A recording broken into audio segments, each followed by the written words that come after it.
Welcome to a Celtic State of Mind. I'm Paul John Dykes, and today I'm delighted to be joined by Laura Bradburn and Jim Orr for the ACSOM Bulletin. We're here from 12:30 live on Facebook, Twitter and on YouTube. And if you haven't done so already, please subscribe to us on YouTube to be kept up to date with all our broadcasts. We're going out on a daily basis.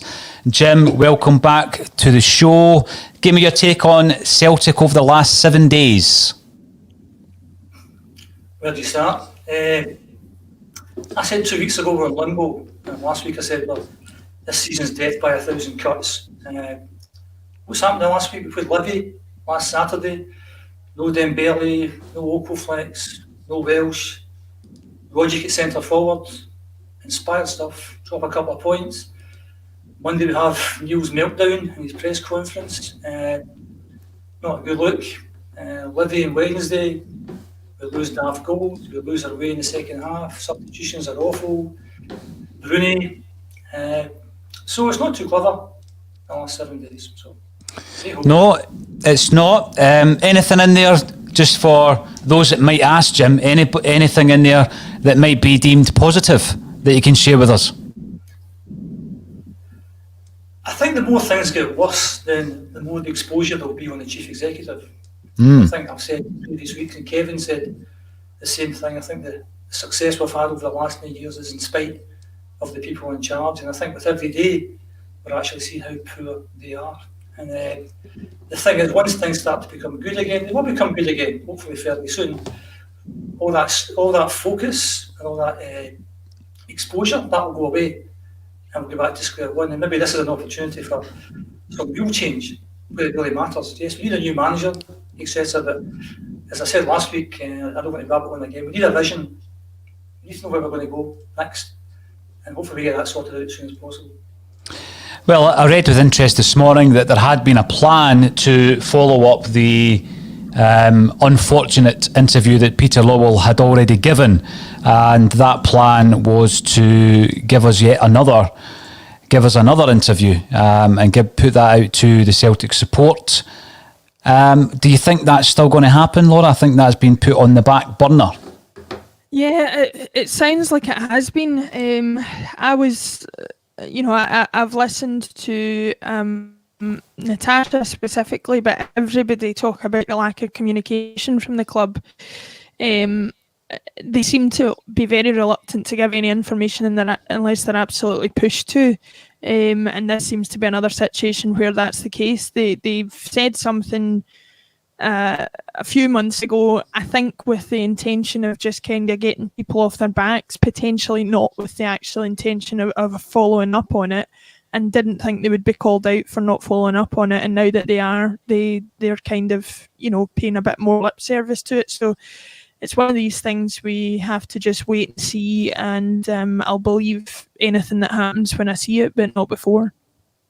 Well, this has been one of the biggest criticisms, has been the lack of communication, engagement, and fans have been tweeting JP, the supporter liaison officer, for an update on this mooted review. Reports in the press today, and I had to have a look at them to see how many direct quotes we were getting to see if there was a good source, Laura, suggested that Neil Lennon, the board would prefer for Neil Lennon to stay until the end of the season. This has then resulted in quite a reaction from many online. And basically what you're looking at there is, if he does stay, forget whether or not we want him to stay. Any new manager coming in the summer has got a massive job on their hands. It's big enough in relation to trying to get the squad ready for qualifiers for Europe. But coming in at that late stage, I mean, that's just a lack of foresight, is it not? I would say so. I mean, I think it's a lack of foresight and a lack of preparation at the best of times when you have a club who are potentially not going to start their season proper until, late into the summer or into next, into September and that kind of thing. So other leagues in the world like Spain and Italy that don't start till later. But, in a situation, especially where Celtic are concerned, that we regularly start our season kind of mid-July, depending on where in the pot we are for the Champions League qualifiers. You're in a situation where we really need to know if there's a change of manager or even if there's signings. Ideally, those should be getting looked at and tied up towards the end of the previous season, because any later than that and you're leaving yourself very, very short in terms of preparation time and bedding people in, and it's just not an ideal situation for us to go in, especially when the Champions League qualifiers as well play such a huge part financially and, in other ways in terms of how the next season pans out for us. I just think, again, this all ties in, Laura, to the poor engagement stroke communication from the club, because we don't know. That's, as I say, if I ever see any press reports, I need to dig in to see if there's any source material. Is there a quote from the club? And I can't find that to confirm that is indeed the case. If it is, I think that's a worst case scenario. I really do. I think it's a worst case scenario. Now, a discussion I had yesterday with JP was actually quite amusing for anyone who didn't watch the bulletin, because JP gave a great impression of John Barnes. It was uncanny. I saw that. But we were talking about that fateful season when Barnes and Dalglish came in, and I think, having reflected on that, this pre-season is going to be as similar to the pre-season that followed the Barnes and Dalglish Dream Team season as I can imagine. And where I'm getting that from is, when Martin O'Neill came in, Celtic were 21 points behind Rangers. He inherited a squad that there was divisions within the squad. And having spoken to some of the guys in that dressing room, there was definitely divisions within the squad. It was an unhappy dressing room. There was an outgoing managerial team that cost Celtic a lot of money. Now, people sometimes forget that Kenny Dalglish took Celtic to court after he was relieved of his duties at the end of that season. And he was paid out of court. There was a settlement of just under 700 grand. Now, I don't know off the top of my head what the payments were to McDermott and John Barnes, but when someone is indeed sacked, and I think Eric Black was part of the management team, obviously that normally results in some kind of payoff. So there are so many similarities between what happened that season and what is happening as we look towards this pre-season. Another thing I pointed out was there were two big money signings who clearly didn't have a future at Celtic, in Rafael, the Brazilian, and Ayo Berkovic, both of whom cost over £5 million. And this pre-season, whoever comes in, may be faced with a similar scenario with two big £5 million signings in Barkas and Ajeti. I'm not writing them off completely, but it doesn't look at this stage as though they are the future of Celtic Football Club. Then, on the back of that, if indeed it is going to be such an upheaval, you've got to look at the investment Celtic had to make to turn it round. So not only did we have to get rid of the old guard, and as I say, I know obviously the payoff to Kenny Dalglish was just under 700 grand, and we're looking at a managerial team just now who obviously we all know if they're to be moved on, there will be a payoff.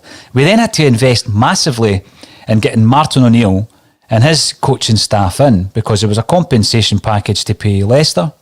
Then there was the entire makeover of that squad. Now, he inherited people like Stan Petrov, Paul Lambert, Henrik Larsson, Lubo Moravcik, but then he did have to rebuild it. And virtually every signing he brought in for a couple of years was a big money signing on big wages.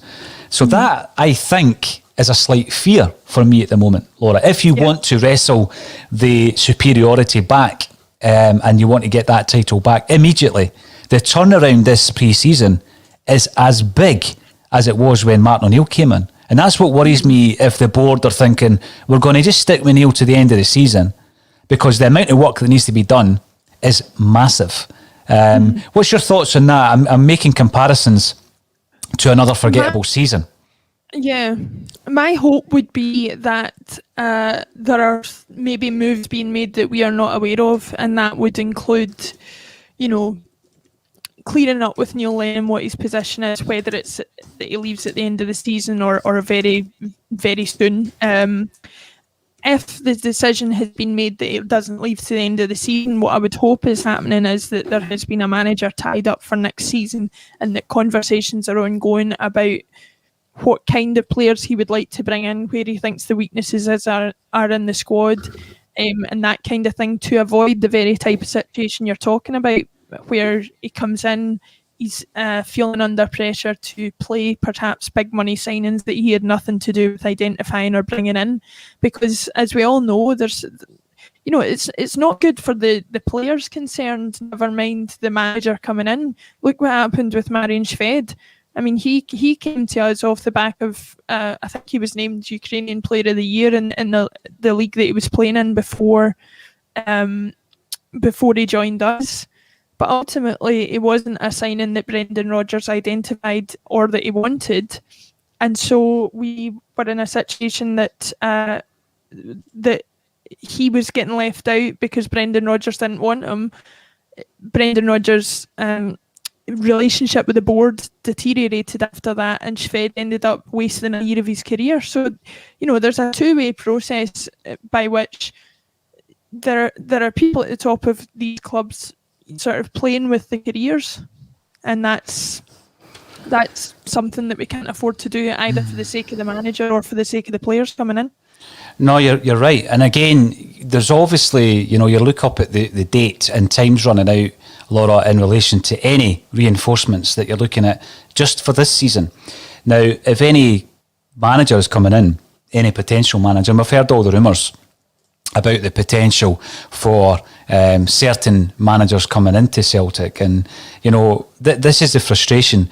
I would ask the question: how disconnected are this board to the Celtic support? Due to the fact that if that is the case, if indeed they are going to try and ride this out with Neil Lennon, and it's not about Neil Lennon, it's about the club moving on to next season. It could take, you know, if a manager was to come in right now and assess the squad, Laura, and immediately, be given the information in relation to where we are in terms of the centre-half position, because we need a centre-half through injuries, everybody knows it. And that's something that maybe the new manager needs to be consulted on.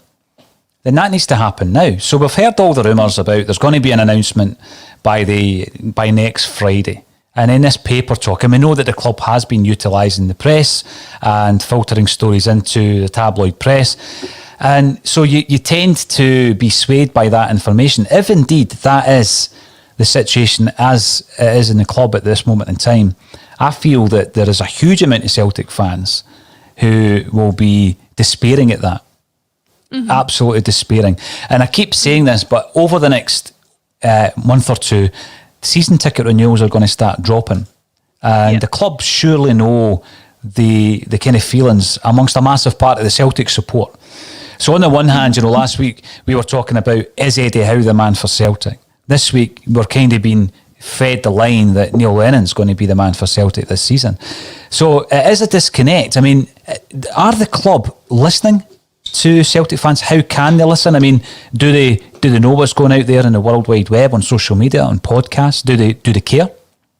I can't imagine they're caring, and not to harp back on it again, but you know, the whole Dubai situation indicated to me that there is a club there and a staff and a chief executive who are not taking into account the struggles that people are having. Like I've heard you talk before about how, you know, season ticket goes from necessity to desire to luxury, and we're certainly in the phase where the season ticket is a luxury.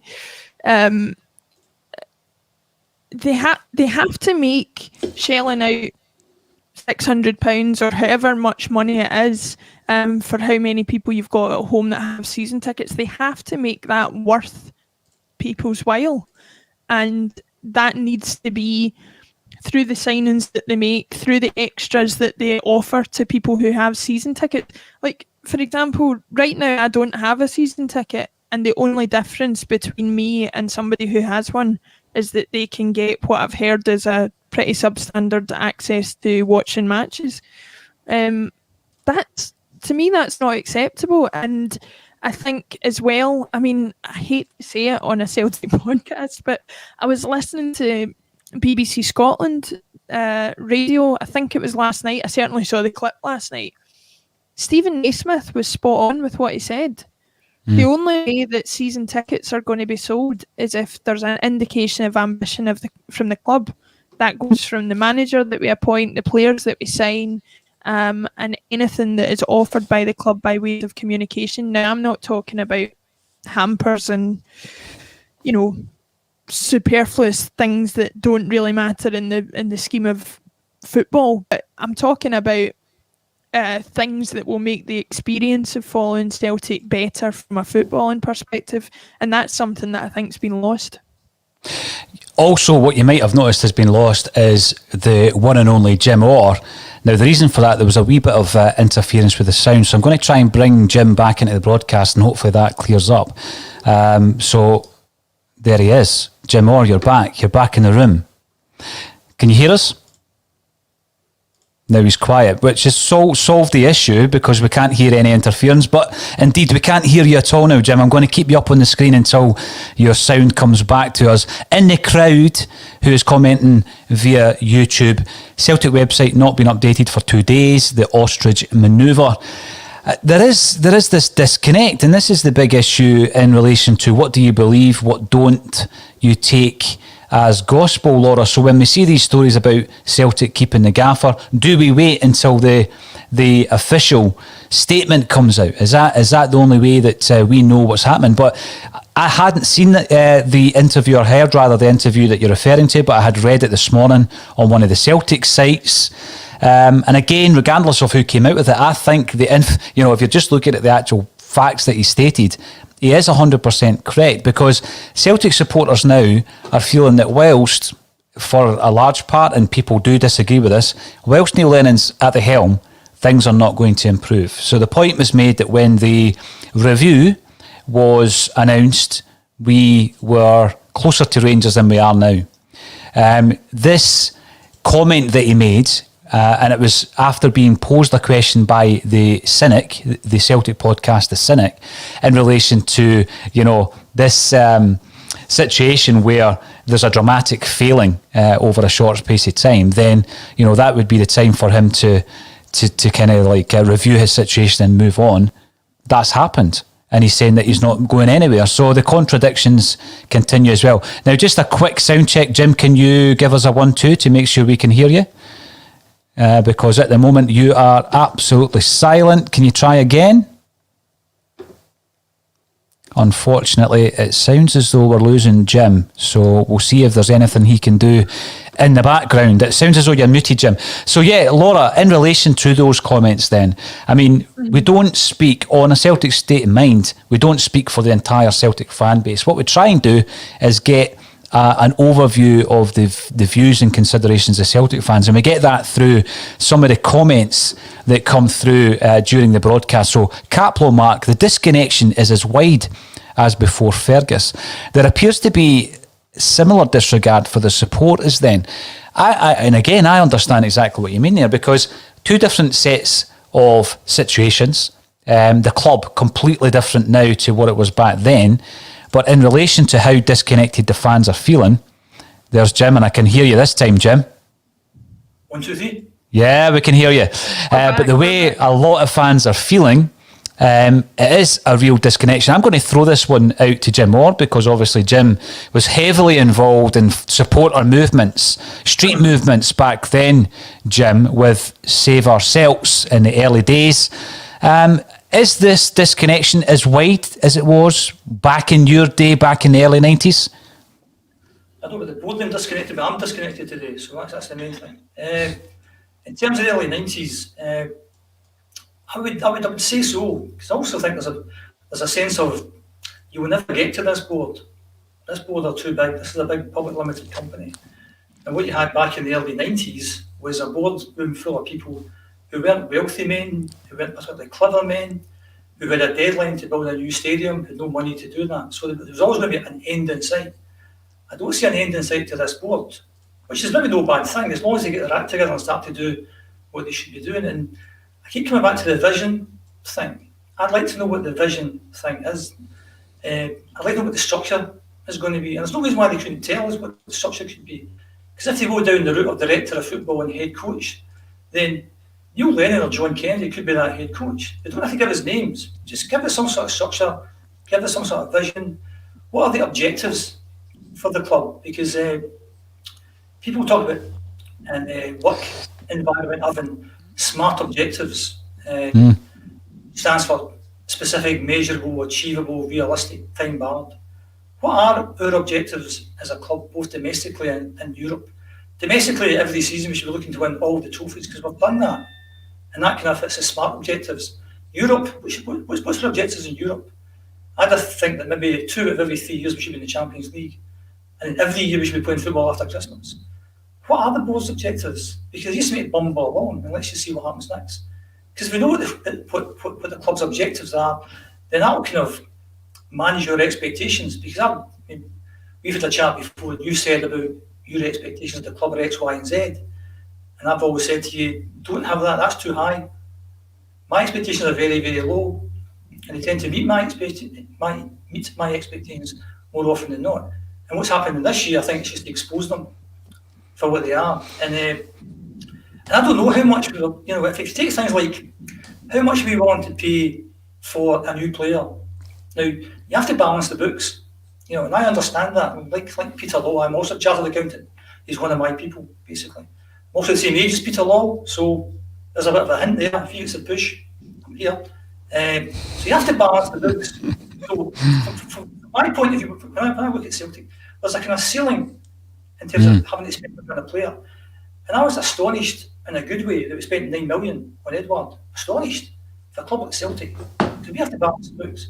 7 million on Julian 2 seasons ago. Astonished. And if it was me, I wouldn't spend more than 5 million. Because if you spend more than 5 million on a player, then what does that say about your scouting network and your youth development? Because we're in a small country, in a small league. So I don't understand the strategy. I don't understand the vision of the club. And they're very, very silent in this kind of stuff. And don't tell us things we need to know, but just give us some sort of hint of kind of where we're going. And I'd like them just to come out and say that we're putting a new structure in place, it'll be in place by April, and Neil and the rest of the guys could be playing a part in that. Don't hang Neil out to dry. And I felt, particularly in the last week, I think they've hid behind Neil Lennon. I think some of the things that have happened this week have been appalling. If you go back to the press conference on Monday, that clown halfway through it saying to him, by the way, there's another guy out. Now, you know yourself, Paul, what it's like to have to speak in public. And nobody likes to speak in public. That was really bad. Now, nobody likes to speak in public. And as you know yourself, Paul, because you do a lot of public speaking, people say that they'd much rather die than have to speak in public. So that's a really big, I'd imagine that's the toughest thing that a manager has to do, because the other parts of your job you're dealing with the players all the time. But if you have to speak to the public, and given the social media the way it is just now, that's potentially going to thousands, tens of thousands, millions of people. So you have to plan that in advance. You have to have a strategy there, as you well know, given what you do. But the difference between a manager doing that and Paul John Dykes in the concert hall in front of 1,500 people is because those 1,500 people are with you. They want you to do well. They want you to learn these stories. They want to hear certain stories, right? And even if you make a complete mess of it, they'll still love you because they're with you. But Monday, there's a bunch of guys there wanting you to fail. They want you to say things that they can pounce upon.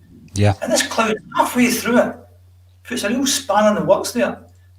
Should be sacked. Again, somebody should be sacked. Another thing that annoyed the hell out of me as well, because after Wednesday night, and I watched myself and Kevin chatting away, and I jumped over to Twitter to see what's happening in there. And there was a Celtic TV interview with Neil Lennon after the game. And the first few seconds of that, he does something with his mouth. I don't know what he does. But he looks really angry and snarling. And they put that out. I know. And you'd be thinking, who knows what they're doing? Would have either cut that wee bit out, did it again, or not show the video, just put out an audio. And I get a wee feeling that they're maybe hanging out to dry. By the way, Neil, somebody else is out. Wow. And then they do the interview, and he looks as if and there's a picture in the Herald, and Tuesday, was it? Sort of thing. And it made him look really, really simple. So I think, I've got a lot of sympathy for Neil Lennon. I felt, again, without going all ground, we've all had different points of the season where we've tipped. Yours was Aberdeen, I know that. I don't know when Laura's tipping point was. But mine was when Kevin Nisbet scored the second goal at Easter Road. That was my tipping point. And that's the point. Neil Lennon shouldn't have been the manager anymore. And the blame for me then shifts from Neil Lennon to the chief executive at that point in time. And I now feel sorry for Neil Lennon because he's a dead man walking basically in that job. And what I feel that, I think to get where Neil Lennon has got to, you have to be so mentally tough. Anyone at the top of any sport has to be really mentally tough. And it's 90% mental, 10% technical ability, say. So when we were all kind of saying things like, why is he doing this and why is he doing that? And we all saw that as bad things. If you're Neil Lennon, you don't see that as bad things because you get supreme confidence in your ability. When we're trying to question all through the season, why is he picking this team? His substitutions are terrible, etc. He says, so why is he not playing Turnbull, blah, blah, blah. In Neil Lennon's mind, he's doing the right thing because he knows what he's doing. He knows the job. We don't know the job. So people like me and you and Laura and other people want to have a go at Neil Lennon. You'll be thinking, you don't know what this is my job. Right? I know what I'm doing. I'm confident in my ability, and I'm a winner, and I've won in the past, and I will turn this round.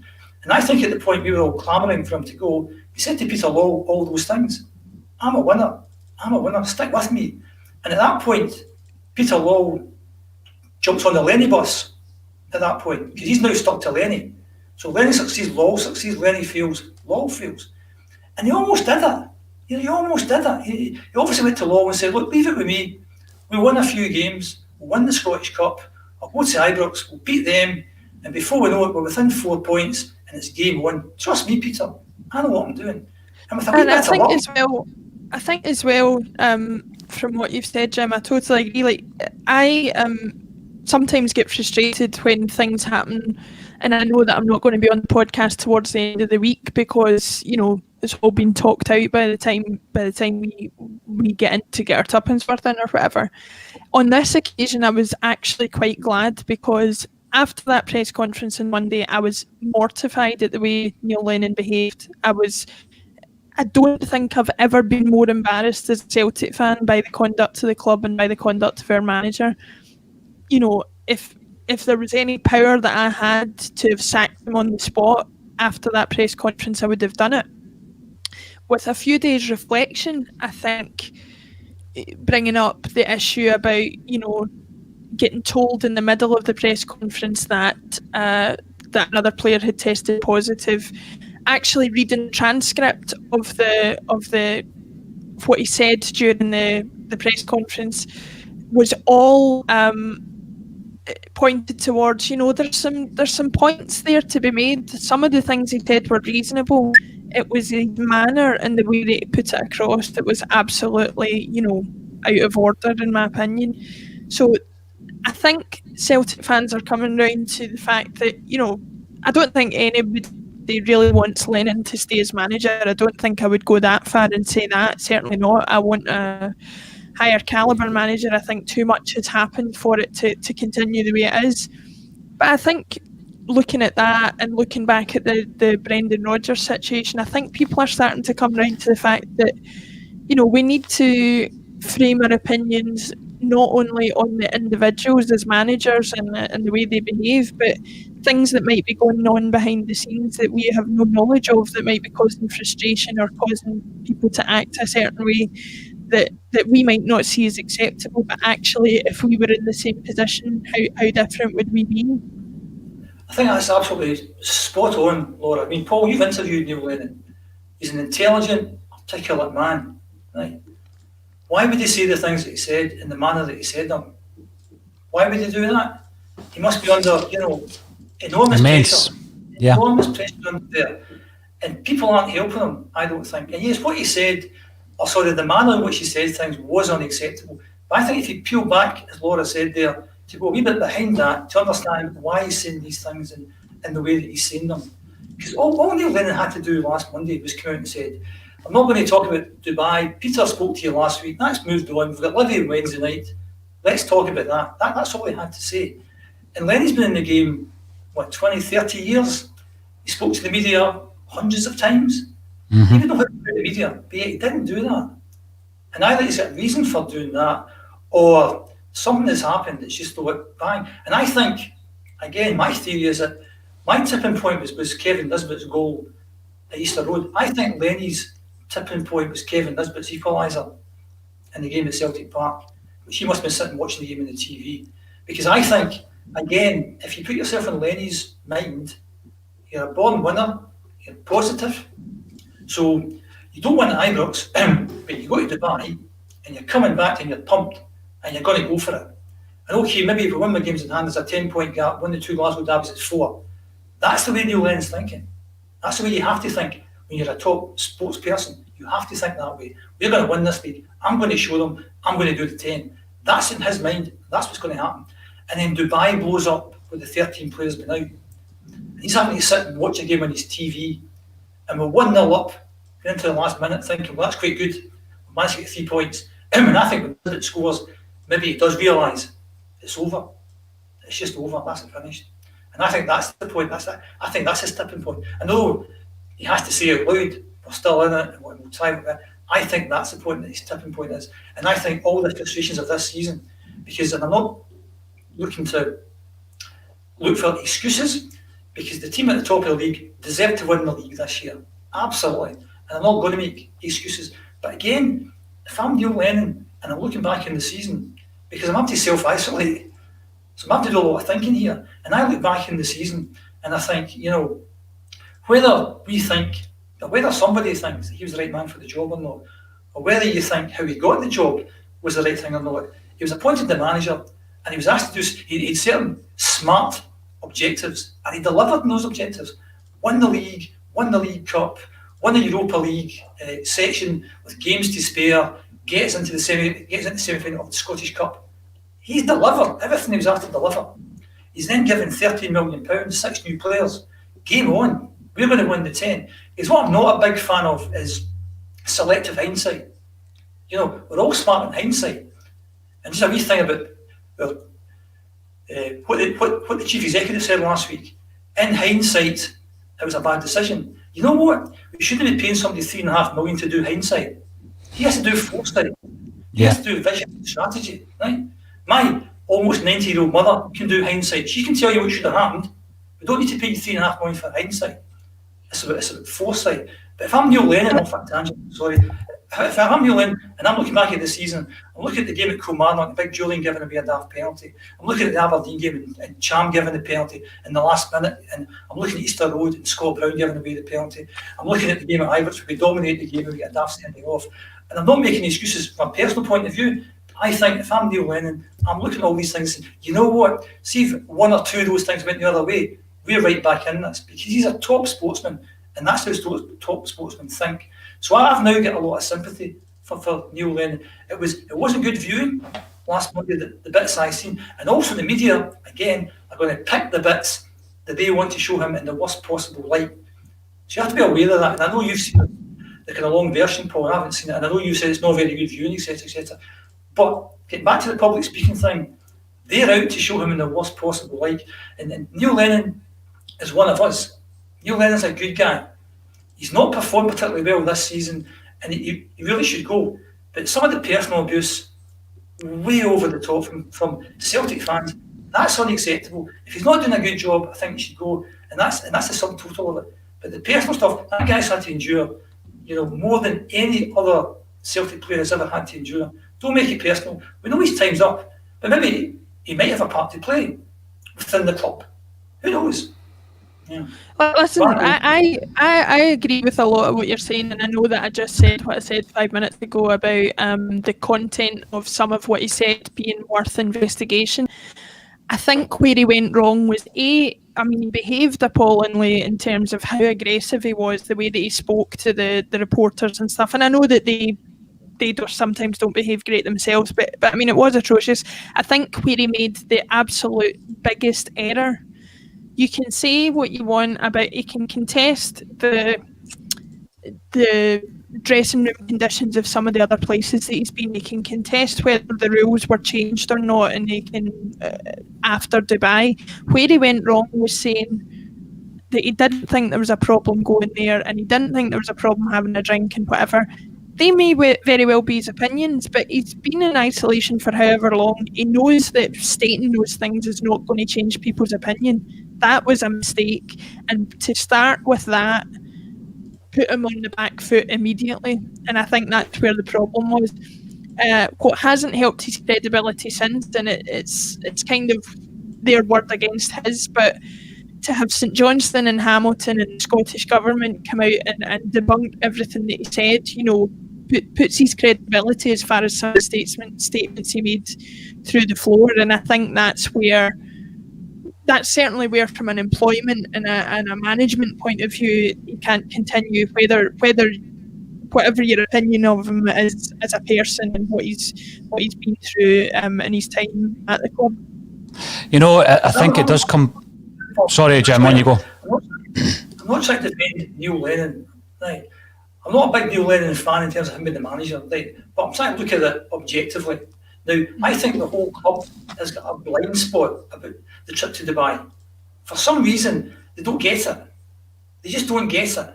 You know, there's people. It's like seeing those stories in the last month where there's a couple who are trapped in Spain.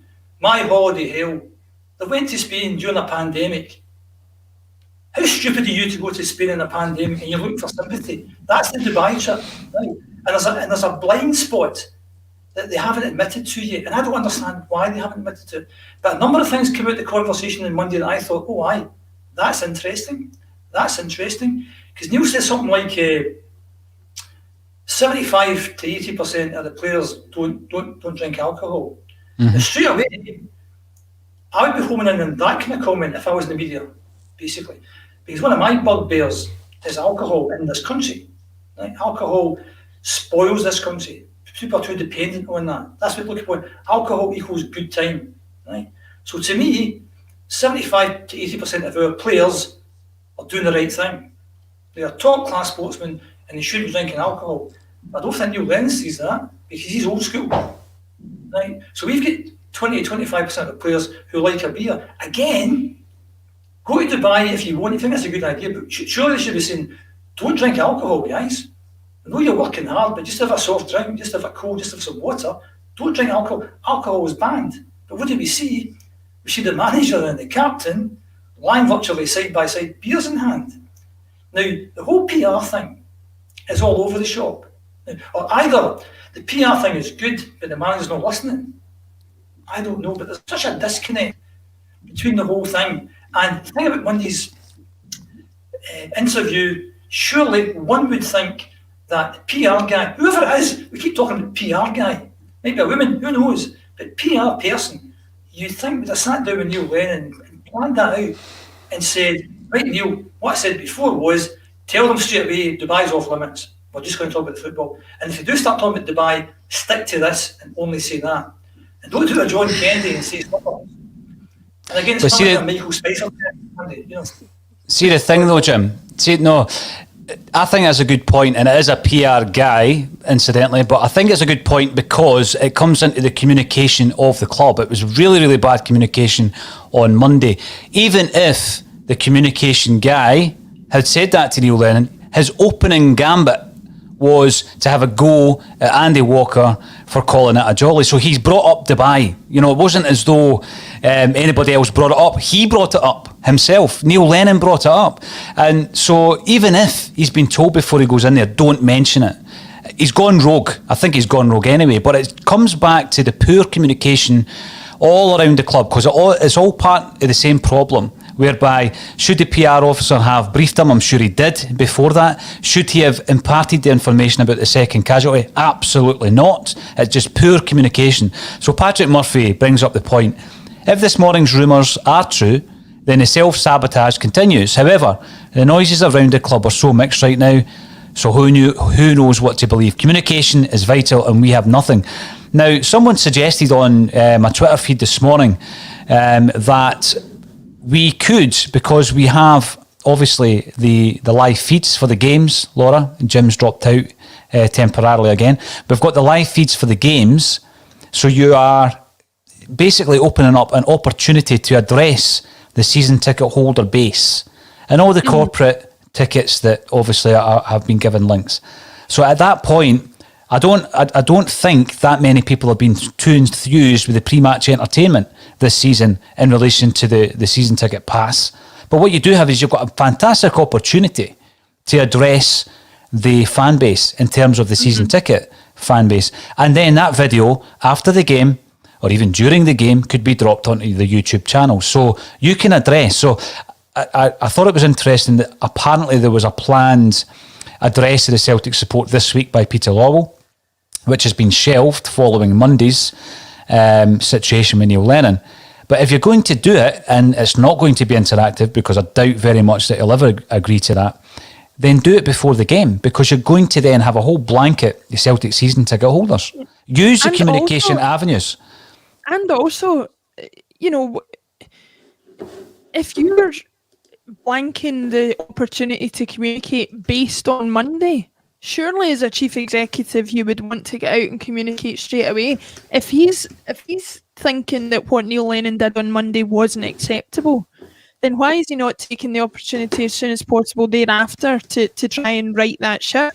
You know, you can say what you like about some of the comments Peter Lawwell made in his apology, and some of the things were atrocious. You know, saying that COVID has affected us more than any other club is nonsense, and trying to justify things that weren't justifiable again. But he still had some sort of pretense of you know, admitting fault and things like that, and Neil Lennon kind of blew all of that out the water, to paraphrase him himself, you know. But I think it also speaks volumes that, you know, every word Neil Lennon utters as Celtic manager on an official Celtic channel is retweeted on Twitter. Mm-hmm. They didn't put the coverage of the press conference on Twitter at all. There's no evidence of the press conference on any official Celtic channel. So that tells you everything you need to know about what the club think about what his... I don't think we need to question whether he went rogue. In my opinion, he did, and that's become a major issue. I think that that Peter Lawwell, his first instinct seems to be to retract any potential communication he was going to make in light of a crisis, rather than take the opportunity to manage the crisis. Mm-hmm. Jim, I'm going to come to you with a point here, because just before you came on, during the issue with the sound earlier, I was saying to Laura that I feel the comparisons between this season and the John Barnes season are going to be even more relevant at the end of the season. I don't know if you heard the conversation, Jim. Now, at that point, you've gone silent again, unfortunately, but at that point, the investment that Celtic required to turn that back round, the overhaul that was needed in the personnel and the new management team, that put Celtic on a run under Martin O'Neill that we'll remember all the good times, but financially it resulted in actual fact in Peter Lawwell having to come in 2003, because the spend was so large in order to try not only to become the dominant force in Scottish football again, but there was aspirations in Europe, and obviously we did well enough to reach the UEFA Cup final. So Jim, I don't know if you heard the comparisons earlier on. Do you believe the overhaul that happened after the Barnes season is going to be as big this time round in terms of bringing in a team like O'Neill and others, plus all the signings, the overhaul of the personnel? And again, are we in a position to do it this time round? Because the last time it resulted in a not financial turmoil, but in a whole evaluation of the club on a financial basis, to the point where we brought in Peter Lawwell to change things. I think we've got the players there, so I don't think there has to be a big upheaval in terms of the players. And I think the ones that we have on loan, I don't think we'll miss them too much when they disappear as well. It kind of gets back to the vision thing again. I think we need to know what market that we shop in. I don't think we have to buy too many more players in order to have the best team in Scotland. I think if the team that are there, coached properly, then we'll win the league next year. I think we'll win the league. It may be very tight, but I think because the team across the city are actually doing pretty well. So I think we'll win the league next year with the players that we've got, but it'll be tight. It's about who we bring in above that, and we've said that for the last few months. It's not about the front door, it's the actual structure of the house. We need to sort that out first. And if the chief executive is going to keep interfering with football matters, that's going to make it more of a challenge, basically.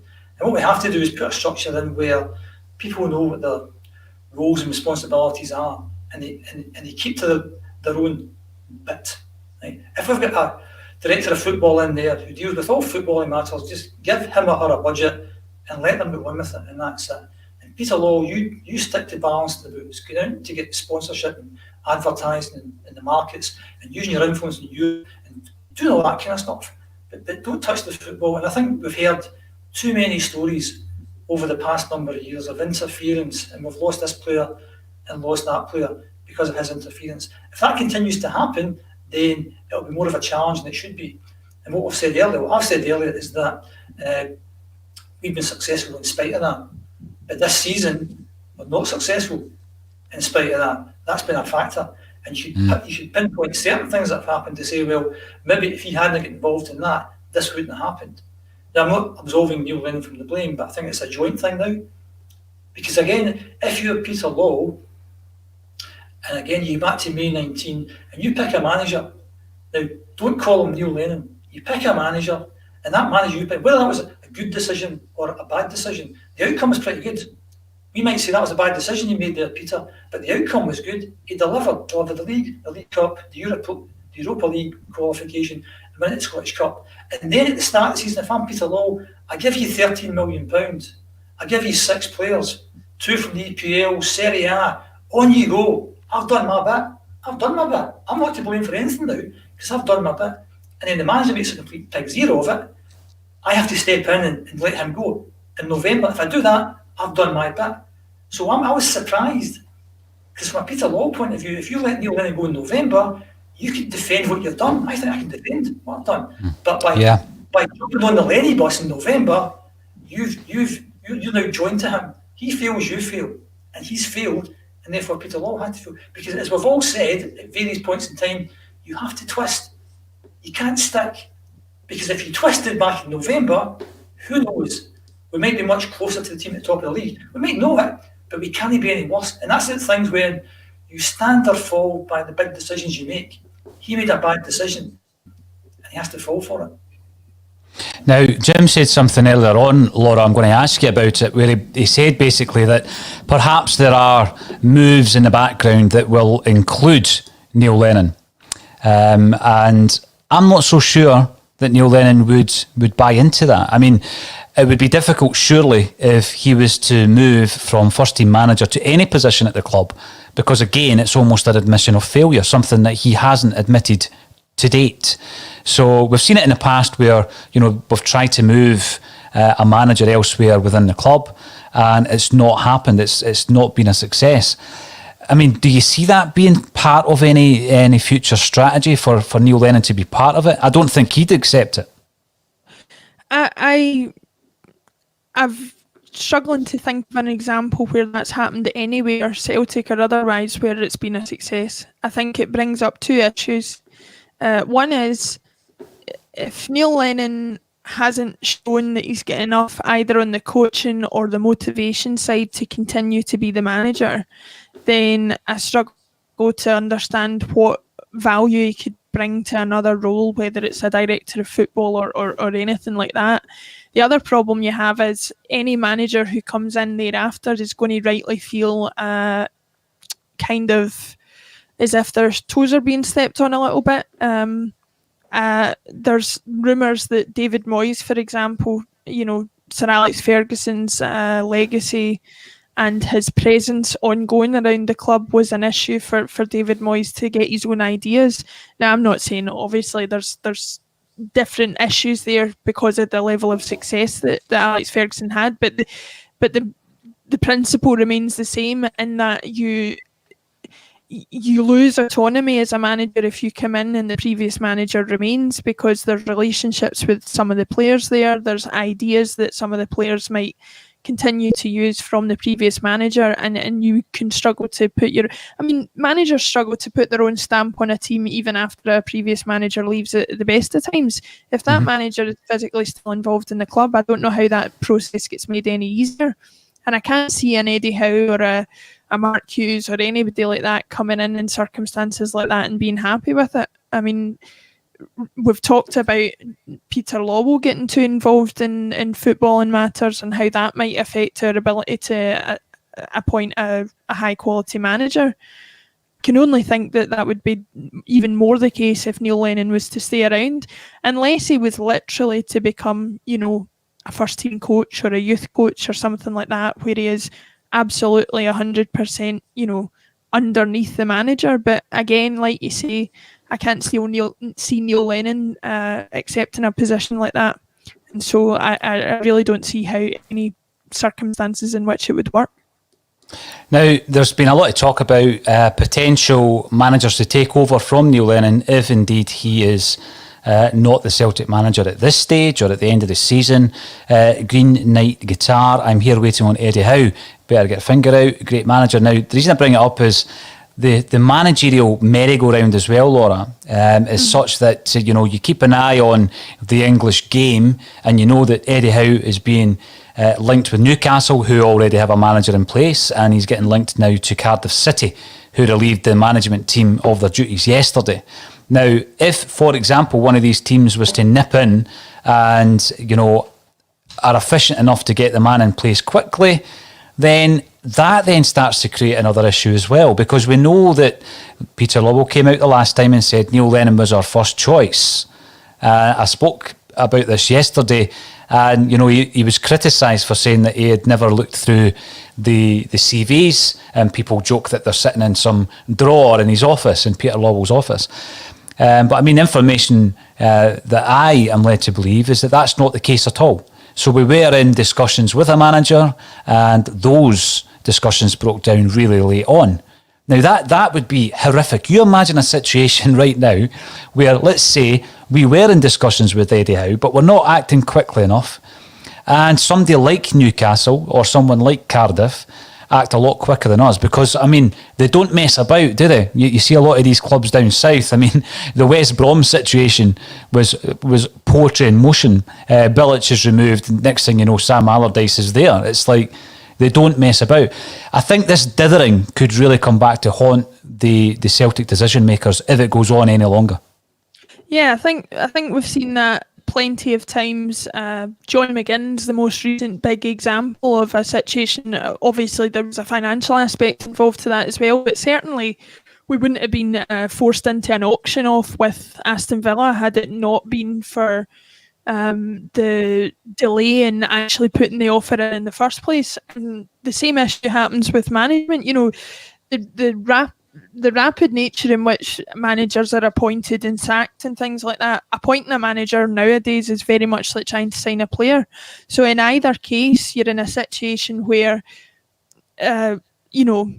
being slow off the mark is only going to cause you to have to look further down the food chain as far as quality and as far as experience is concerned.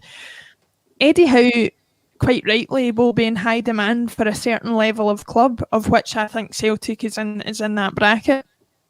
And so we're in a situation where, unfortunately, probably a Newcastle or a Cardiff or something like that, who can offer as much, if not more, money than we can, and give Eddie Howe an opportunity to continue managing in a league system he's experienced with, is probably going to outweigh any opportunity, any temptation he would have to come to Celtic. I think the only way we could potentially lure somebody like that is if we get in first and there's actually no competition, because the minute there's direct competition from down south, unfortunately, I think we would probably end up being on the losing side. Yeah, and I think when we're dragging our heels, as we invariably do, Laura, under the circumstances, and yes, there's maybe been a time during the 9-in-a-row era where that complacency hasn't really affected the outcome. We're still winning leagues, we're still winning trebles. We didn't get John McGinn, but we still won the treble. But when you look back on it, and this is going back to what Jim said before with hindsight, you realise that it was actually very damaging on so many levels.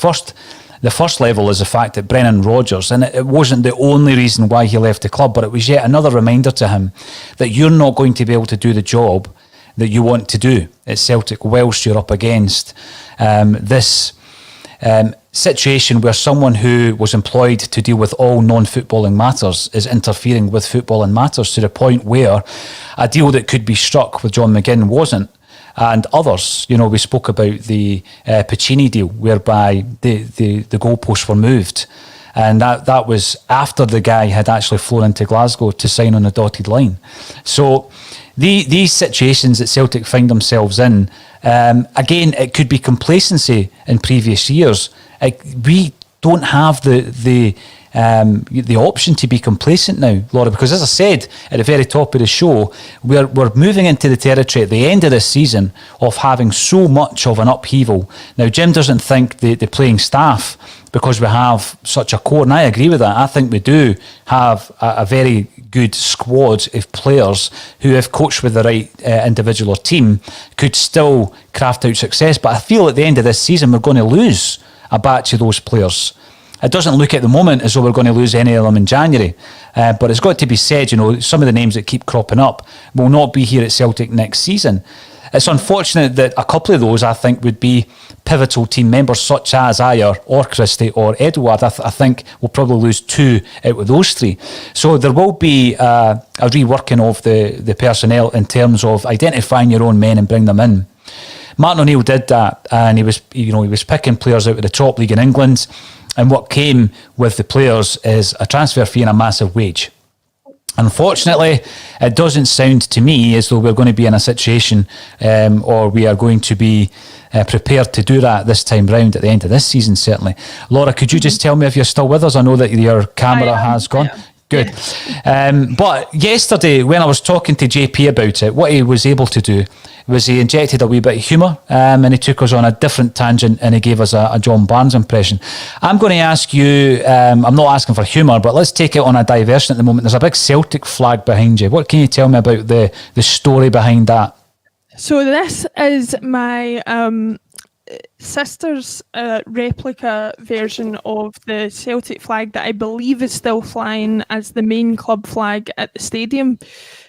She designed that for a competition in the Celtic View, which I think was back in 1997. So fans were invited to put designs in, work with the club on perfecting that design, and the prize was for your flag to become the club flag, and I believe it's still flying at the stadium to this day. So this is obviously a slightly smaller version, so it's a complete one-off, but she's let me borrow it for today just to show off and boast about it a wee bit.